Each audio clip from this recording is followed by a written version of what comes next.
Hey, what's up, guys? It's Online Money 24/7, and today we're going to be talking about how to grow wealth through investing. So, you guys want to get into investing and building your wealth, and this is going to show you how to go about doing that. What are the steps? What are the things you need to be doing in order to get there, get to that investing goal that you are setting for yourself or you want to learn how to achieve?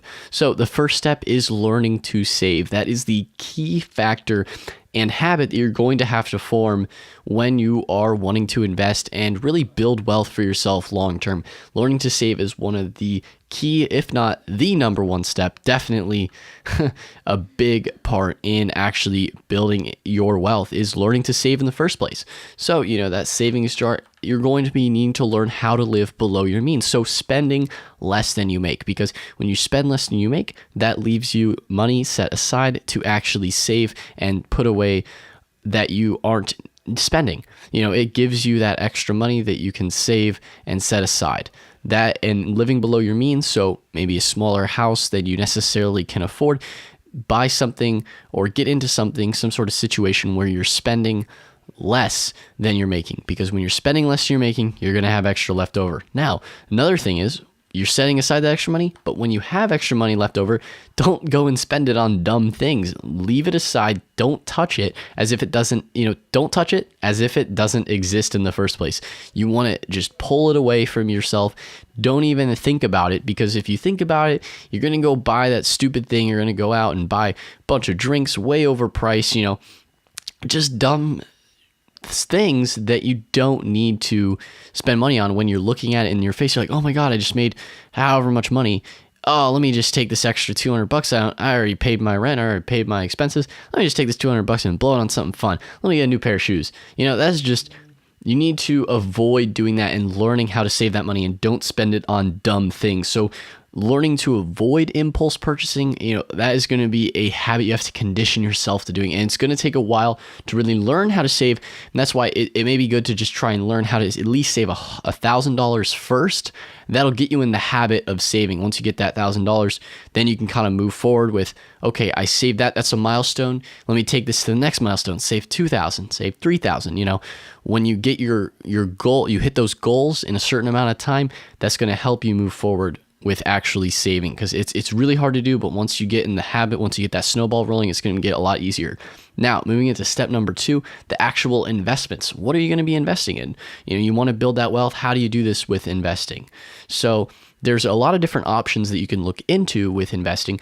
Two of the most popular ones I'm going to be using as quick examples today is real estate and the stock market. So you obviously know you need to invest, and there's a variety of options, but real estate and stock market both have their own slew of positives and negatives. It's just whatever you want to personally get into.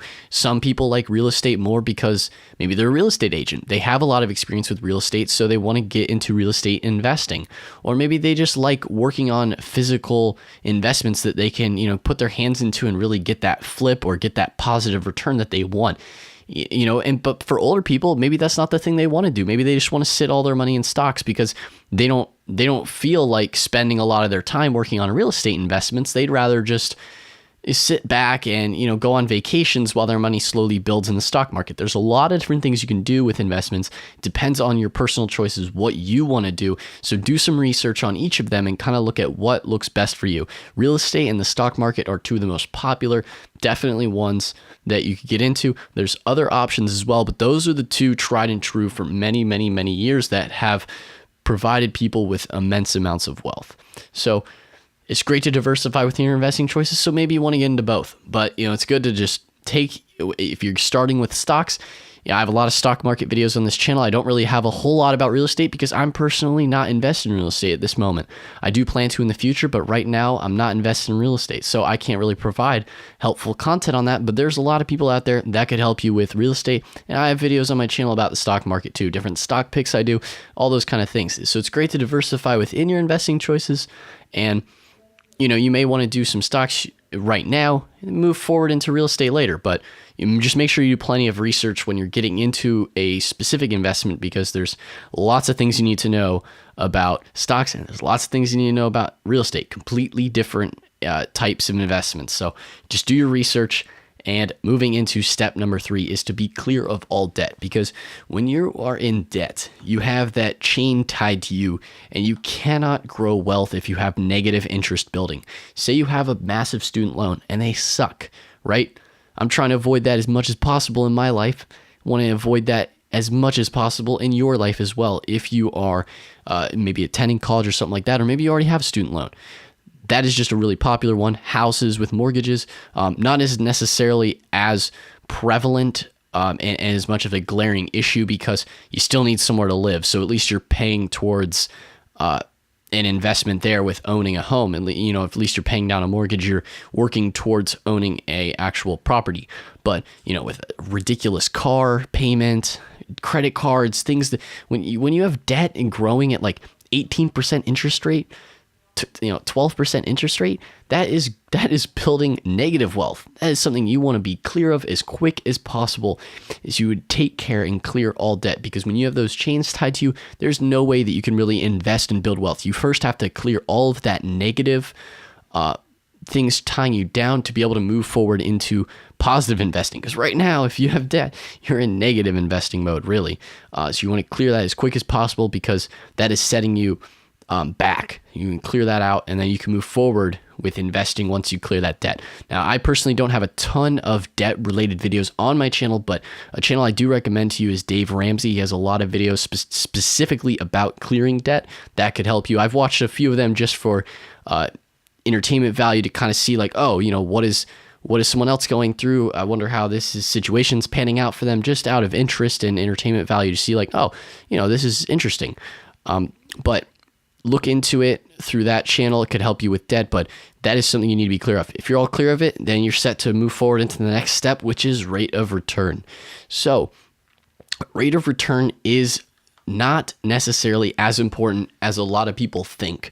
People freak out about the numbers a lot of times. Oh gosh, it's a 10.25% versus a 12.1% or a 8.9%. And it's just like the exact rate of return isn't as important as actually putting money away. Whether that's real estate, whether that's stocks, if you're actually putting money away, it's going to grow. If you're sitting there trying to rub two pennies together with $1,000, worrying about, oh God, what is my rate of return? What is my rate of return? And you only have $1,000 saved up over the course of like a couple of years. What the heck are you doing? You're worrying too much about the specifics. Instead, you just need to be funneling more money in there. And how you're going to do that, obviously, like I said in the previous steps, is getting rid of debt and learning to save. And when you do that, you're going to be able to increase your rate of return because you're putting more in. But I'll get into that more in the next slide. And so the average rate of return that you could expect from real estate or stock is around 8 to 12%. It's not exactly... It doesn't exactly matter what your rate of return is. If it's going to be positive with the S&P 500, you're going to be making money. Just the more money you put in, the more that you can get out. So compound interest with money dumping into the investment will grow slowly. That is the best way to go, is to just dump as much money as possible into there that you can afford to do on a monthly basis, on a weekly basis, or however, whenever you put money into the account. You're going to get a rate of return, but you need to put the money in. If you don't actually put any money in, you're never going to have any rate of return. And it's not super important what the actual rate of return is. It's more that you're putting more money away. The person who puts $1,000 a month away versus the person who only puts $1,000 a year, and the person who's worrying about the $1,000 a year is like, oh God, how I rub these two pennies together and get a 12% return, versus the person who's like, it's fine, I get an 8% return, whatever, I don't care, maybe a 7% return, which is statistically lower than the average, maybe only a 6% return, but they're throwing, $12,000 away every year versus the person who's only throwing $1,000. The person throwing $12,000 is going to have a way better rate of return in the long run. So don't worry too much about the specifics. Just put the money away into an investment, square it away, and let it grow. That's going to be your best way to go. Don't worry too much about the specific numbers, really, because that's where a lot of people get tied up in the numbers and the statistics. At the end of the day, it's really not super important when you're just trying to build wealth. So the rate of input, the next important step in here, which goes right along with the rate of return. Rate of input, the piggy bank there, the rate of input isn't actually as important as putting money away. So it's like the rate of input and how much. It's like you need to just put money away. That is the biggest step. And so you can retire a millionaire off of a standard income of 35 to 40K a year if you live below your means and you set things up properly and not tie yourself up with a bunch of debt. And there's an example here that I'm going to show you. Now, I know 35 years is a long time, but if you were to start this at age 20, age 25, you could retire a millionaire off of only putting away $200 a month. $200 a month is hardly anything, and you can cover all of your expenses if you're living modestly with everything else. Like, it's not rocket science if you're putting money away. You just have to make sure that you keep doing that consistently, and the compound interest will take care of you over time. But maybe you're a little bit older. You put in more money then to make up for the lost time, and lost time is an issue for a lot of people. But if you're a little older, you probably have a higher income than someone who's only like 25. You probably have a way higher income. So you're going to be able to make up for that bit of, lag, more or less. Obviously, if you get in earlier, if you're in your 20s watching this video, maybe you're in your 30s, that's going to be way better than someone who's just getting into the game in their 50s or into even their 60s. Some people don't start until way late. Starting way late in the game is going to set you back immensely, but you might have more income to throw at it. Overall, you can start at any age. The most important thing is to just keep throwing money into that investment account and build and save your money, because when you save your money, it could grow into a lot more in the future. So that is something you have to understand. And ultimately, why? Why are you trying to do this in the first place? Why are you trying to invest? Well, the lifestyle is amazing. This is what is the biggest pull for me personally, because you get to live the life you really want to live. If you can figure this out and live, essentially work and invest, so in time you can live like no one else. You work and invest like no one else, so you can live like no one else in the future. It's going to take a lot of hard work, dedication, a lot of different factors. You're going to have to, you're going to have to sacrifice in some way, some things. Don't go out to the bar and spend $100 on drinks is stupid money, or buy shoes all the time. You're definitely going to have to sacrifice in some regard. Don't go crazy. Definitely have fun. But, it's just ultimately, if you're able to have financial freedom and potentially retire early, that is the net goal here. And the ability to give and live how you want is the best thing possible as you get older. And maybe you don't have some crazy amount of money and investment where it all works out perfectly. But like I said, even if you just are slow and retire over the course of 30 years or something like that, you're able to put your money away, you're still going to retire a millionaire if you just put away like a little bit of money every year. It's not rocket science. And if you put away more money, you're going to get there quicker. And so you're going to be able to have more time to retire early if you want to. A lot of people still work because they have that financial freedom and the ability to do what they want, but they still want to work on things. Maybe they want to start a YouTube channel. Maybe they have a side business, some sort of thing to keep them busy. But that is the ultimate net goal, is to be able to just do whatever you want and not have to worry and stress about your day-to-day, your week-to-week, your month-to-month, your year-to-year money.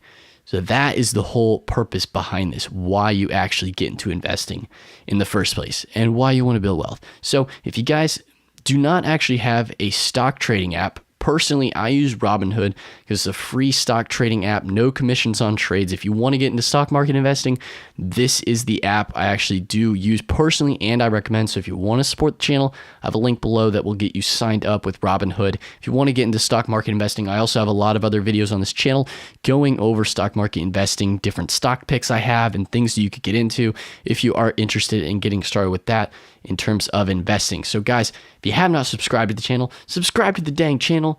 You hit that subscribe button, hit that notification bell so you get notified for future videos, uploads, and all of that good stuff. Leave a like, comment down below if you have any questions, comments, concerns. But anyway, guys, that's all for today's video. So I will see you in the next one. Peace out.